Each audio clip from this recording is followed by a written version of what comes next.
రాష్ట్ర ప్రభుత్వం ఏదైతే అమరావతి ప్రాంతంలో భూ సమీకరణ 2 నోటిఫికేషన్ జారీ చేసింది. ఇప్పటికే భూ సమీకరణకి రైతులు మేము వ్యతిరేకం. మొదటి దశ ఏదైతే భూ సమీకరణ చేశారో ఆ భూములు అభివృద్ధి చేసిన తర్వాత మా గ్రామాలు రావాలని చెప్పి ఇప్పటికే ముఖముడిగా అనేక గ్రామాలు అయితే కూడా తమ అభిప్రాయం వ్యక్తం చేస్తున్నాయి. ప్రస్తుతం S4 మీడియా ఇనుముక్కల గ్రామం అయితే ఉంది. ఇనుముక్కల గ్రామంలో రైతులైతే మేమైతే మా భూములు అయితే ఇచ్చే ప్రసక్తి లేదని చెప్పి రైతులైతే తన అభిప్రాయం వ్యక్తం చేస్తున్నారు. దాదాపు ఈ రోజున జేకే రాజు గారి ఆధ్వర్యంలో ఇనుముక్కల మెయిన్ రోడ్లో యొక్క నిరసన వ్యక్తం చేస్తున్నారు. మనతో పాటు ఉన్నారు రాజుగారు. మనతో పాటు సార్, ఏంటి అసలు మీ ప్రాబ్లం ఏంటి? అమరావతికి అభివృద్ధి చేస్తామని చెప్పి పక్కన చంద్రబాబు నాయుడు గారు చెప్తున్నారు, మీరేమో వ్యతిరేకం, మా భూములు ఇవ్వమని చెప్పన్నారు. ఎందుకు భూమి ఏం చెప్తారు మీరు? భూములు అయితే ఇవ్వటానికి వ్యతిరేకిస్తున్నామంటే ఫస్ట్ 11 సంవత్సరాలు అయింది వాళ్ళకి డెవలప్మెంట్ చేయాలి, ఫస్ట్ పూలింగ్ వాళ్ళకి. అట్లాగే ఇప్పుడు సెకండ్ పూలింగ్ అని మళ్ళీ 44,000 ఎకరాలు అంటే ఇవన్నీ తీసుకొని అమ్మేసుకొని ఎప్పుడో 20 ఏళ్ళు దాకా డెవలప్ చేయకపోతే రైతుల పరిస్థితి ఏంటి? అందుకని రైతులు తరతరాల నుంచి నమ్ముకున్న భూముల్ని వాళ్ళు ప్లాట్లు ఇస్తారు, 25 సెంటు 1250 గజాలు. అవి అమ్ముకొనే తిని బతకాల్సిన అవసరం లేకుండా ఎకరానికి 1 కోటి రూపాయలు ఇచ్చి 1250 గజాలు ఇస్తే ఆ 1 కోటి రూపాయలతో ఉపాధి కలిగించుకుంటారు. ఈ వాళ్ళు పూర్వం నుంచి ఉన్న భూముల కింద ప్లాట్లు ఉంటాయి స్థిరాస్తి కింద. ఆ విధంగా డిమాండ్. అలాగే ఆ రైతులు నమ్ముకున్న కూలీలు కూడా తరతరాల నుంచి ఉన్నారు. వాళ్ళకి ఇబ్బంది లేకుండా ఎన్ని ఊళ్ళు అయితే తీసుకున్నారో అన్ని ఊళ్ళల్లో ఆ యొక్క ఎంతమంది ఉంటే రైతు కార్మికులు అంతమందికి నెలకి 10,000 రూపాయలు ఉపాధి కల్పించాలని చెప్పి డిమాండ్ చేస్తూ ఉన్నాం. రాష్ట్ర ప్రభుత్వం చెప్పేది ఏంటంటే మేము కమర్షియల్ ప్లాట్లు ఇచ్చాము, అమరావతి ప్రాంతంలో రైతులకి ప్రజలకి అన్ని రకాలుగా మేము సేవ చేస్తామని చెప్పి అన్నారు. ఏదైతే మేము మాట ఇచ్చామో ఆ మాట అమలు చేస్తామని చెప్తున్నారు చంద్రబాబు నాయుడు గారు. ఎలా స్పందిస్తారు, ఏం చెప్తారు దీని గురించి? ఒక్క మాట కూడా నిజం ఉండదు. ఎందుకంటే వాళ్ళు 2014 నుంచి కూడా చూసాం. ఎక్కడ ప్రమాణ స్వీకారం చేస్తే రాజధాని అక్కడైనా యూనివర్సిటీ కాడ, తర్వాత ఎన్టీఆర్ పుట్టిన జిల్లా కృష్ణా జిల్లా నూజివీడు అన్నారు, అది అయిపోయింది. మళ్ళీ తుళ్ళూరులో 5 లక్షలు 10 లక్షలకు ముందు పొలాలు కొనేసుకొని నాయకులందరూ, ఆ తర్వాత తుళ్ళూరు రాజధాని అన్నారు.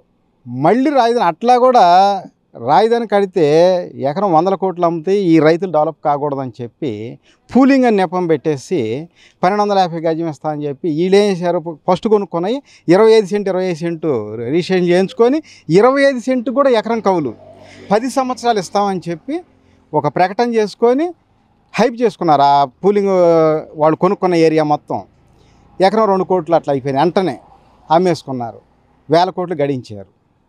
ఆ విధంగా డెవలప్మెంట్ చేసింది లేదు. పూలింగ్ తీసుకున్నారు, అట్టాగే వదిలేశారు. మళ్ళీ తర్వాత ప్రభుత్వం వచ్చింది, వాళ్ళు 3 రాజధానులని ఏదో టైం డిలే అయిపోయింది. ఇప్పుడు గవర్నమెంట్ మారంగానే inner ring road, outer ring road survey నెంబర్లు వదిలేరు, ప్లాట్లు పడేశారు. ఒక్కసారి 6-7 కోట్లు అయిపోయింది. భూములు పెరగకూడదు, మళ్ళీ ఆపేశారు. ఇవాళ 1 కోటి రూపాయలు కూడా అడిగేవాళ్ళు లేరు. ఆయన ఏం చేస్తాడు, inner ring road, outer ring road survey number వదిలినప్పుడు హైదరాబాద్కు మించి రియల్ ఎస్టేట్ పరుగులు తెస్తుందని చెప్పి పక్క గవర్నమెంట్ చెప్తుంది, మీరేమో రేట్లు పడిపోయినాయి చెప్తున్నారు. ఏది వాస్తవం ఇది?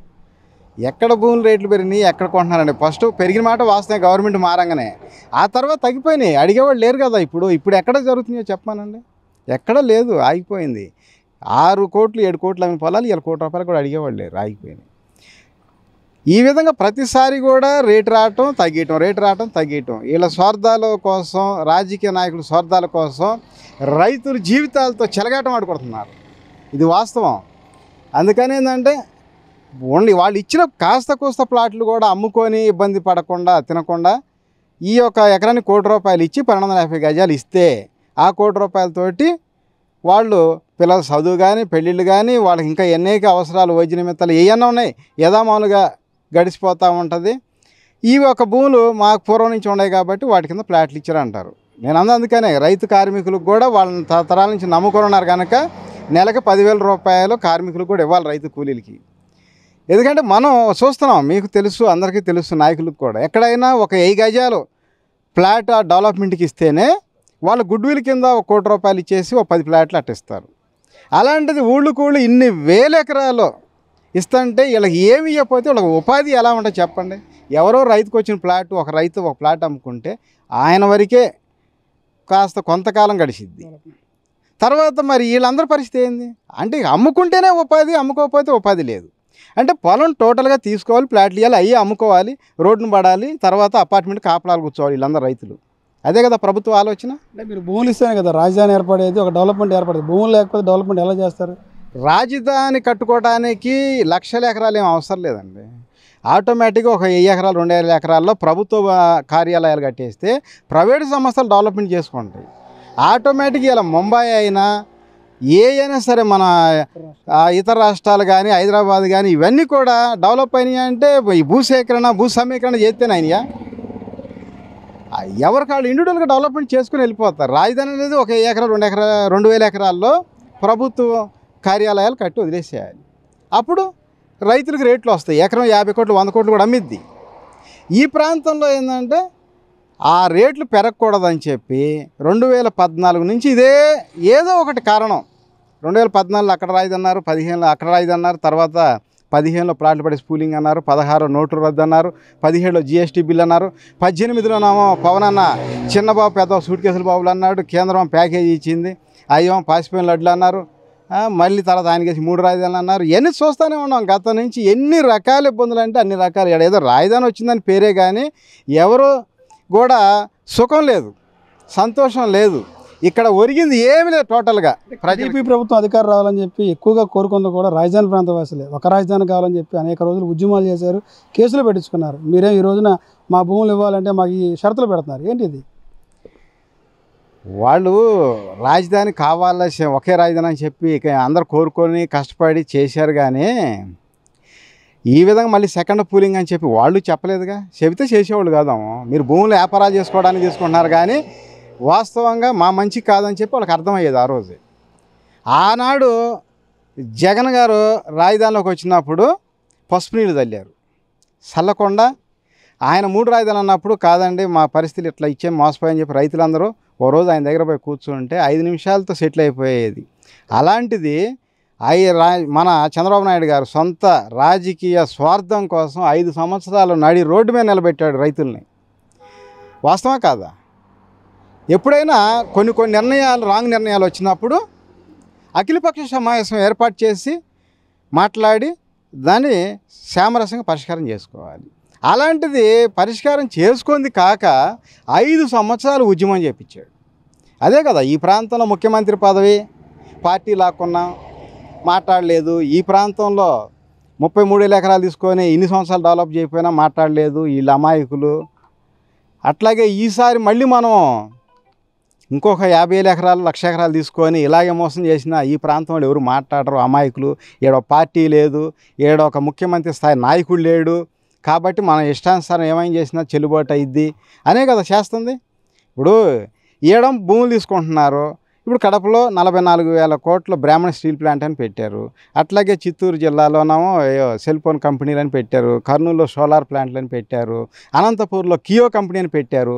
పెట్టుబడులన్నీ అక్కడికి, భూములన్నీ ఇక్కడ తీసుకోవటం రైతుల్ని. అంటే ఇక్కడ రైతులు మోసం చేసినట్టు కదా.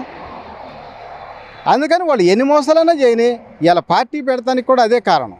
ఈ ప్రాంతంలో అన్యాయం జరుగుతుంది, అడిగేవాళ్ళు లేరు అని పార్టీ స్థాపించి మేము ఈ విధంగా ఏరాస్ పార్టీ అమరావతి ప్రాంతంలో రైతులంతా ఇవ్వడానికి సిద్ధంగా ఉన్నారు. వైసీపీ అక్కడక్కడ వైసీపీ వాళ్ళు తప్ప రైతులంతా భూ సమీకరణకి సిద్ధంగా ఉన్నారు. మంత్రి నారాయణ చెప్తారు. ఏం చెప్తారు మీరు?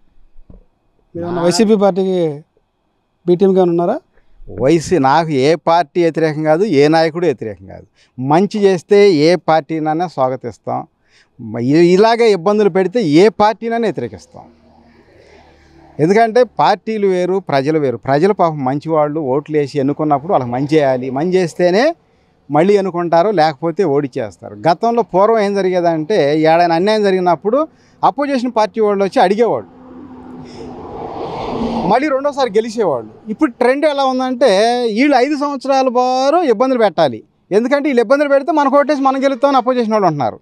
అందుకే మాట్లాడటల్లా. ఇప్పుడు ట్రెండ్ ఇది. అందుకని ఈ 2 ట్రెండ్లు మార్చడానికి మనలాంటి పార్టీ ఒకళ్ళు కావాలి. ఒక నాయకుడు ప్రశ్నించేవాడు ఎదగాలి.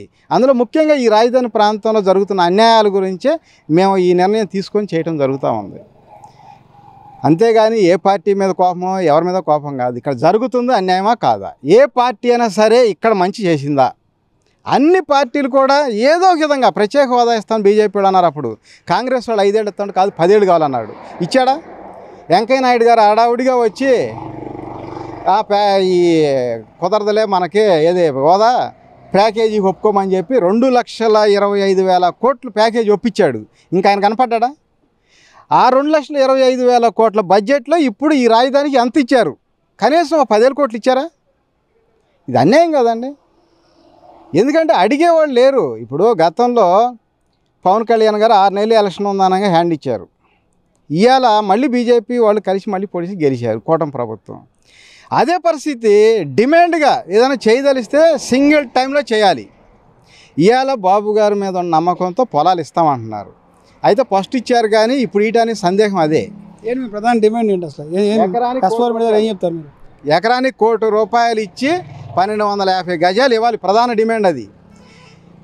ఫస్ట్ పూలింగ్ లాగే తీసుకుందామంటే ఎకరం కూడా ఇవ్వరు. దాంట్లో అనుమానమే లేదు. ఎక్కడ ఏ విలేజ్లో ఇరు.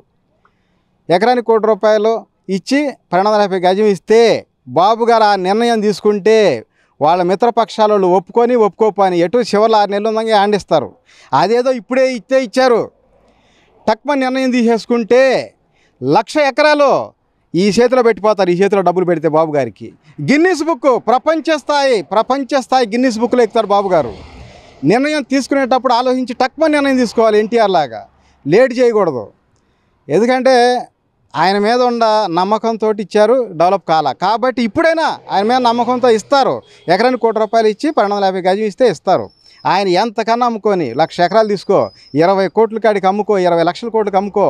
రైతులకు మాత్రం ₹1,00,00,000 కాడికి ఇచ్చేసేయండి, తీసుకోండి. బ్రహ్మాండంగా డెవలప్ అయ్యింది రాజధాని ప్రాంతం. మన రాష్ట్రం మొత్తం కూడా డెవలప్ అయ్యింది. మళ్ళీ బాబు గారు సింగిల్గా గెలిచే అవకాశం కూడా ఉంటుంది. డిసైడ్ ఏదైనా సరే తొందరగా తీసుకొని నిర్ణయం చేయాలి. టైం ఎక్కువ అయ్యే కొంది ఇలాగే జనాల్లో ఆలోచనలు పెరుగుతాయి. ఇప్పుడు ₹1,00,00,000 తర్వాత 8 గజాలకే 2 కోట్లు ఇచ్చి గుడ్ విల్ 10 అపార్ట్మెంట్ ఫ్లాట్లు ఇస్తారు. అలాంటిది మనం ఎకరాలు ఊళ్ళు 7 గజాలు ఇస్తున్నాం కాబట్టి మనం రేపు 5 కోట్లైనా అడగొచ్చు అనుకుంటారు. అందుకని ఏదైనా ప్రపంచం మేధావి అంటాడు చంద్రబాబు నాయుడు గారు. అలాగే ప్రపంచంలోనే గిన్నిస్ బుక్లో ఎక్కే స్థాయి అయింది. ఇవాళ డబ్బులు ఇచ్చి తీసుకుంటే సింగిల్ డేలో 1,00,000 ఎకరాలు ఆయన చేతిలో పెడతారు. ప్రపంచ గిన్నిస్ బుక్లో ఎక్కిద్ది ఆయన పేరు. ఆయన ఇచ్చి తీసుకోవాలని నేను మాత్రం ప్రధాన డిమాండ్ అదే. రైతు కూలీలకు కూడా ఎంతమంది ఉంటే అంతమందికి నెలకు ₹10,000 ఇవ్వాలి. అప్పుడు నిజంగా న్యాయం చేసినట్టు ఇది ప్రాంత ప్రజలకు కానీ రైతులకు కానీ. రాష్ట్ర ప్రభుత్వానికి భూ సమీకరణకి భూములు కావాలంటే ప్రతి రైతుకి ఎకరానికి ₹1,00,00,000 చొప్పున ఇచ్చి 12 గజాల స్థలం ఇవ్వాలా. ఎవరైతే రైతు కూలీలు ఉన్నారో నెలకు ₹10,000 కనుక వాళ్ళకి ఒక పెన్షన్ తరహా ఇస్తే ఈ యొక్క అమరావతి ప్రాంతంలో ప్రతి రైతు ఇవ్వడానికి కూడా సిద్ధంగా అయితే ఉన్నారు. ఆ ప్రక్షాళన ఆ రకంగా ఒకసారి చంద్రబాబు నాయుడు ఆలోచించి నిర్ణయం తీసుకుంటే కానీ ఈ భూ సమీకరణ అవదని చెప్పి కూడా ఒకటిసారి చెప్తారు. కెమెరామెన్ నానితో రాజ్ కమల్, S4 మీడియా, నిడుముక్కల నుంచి.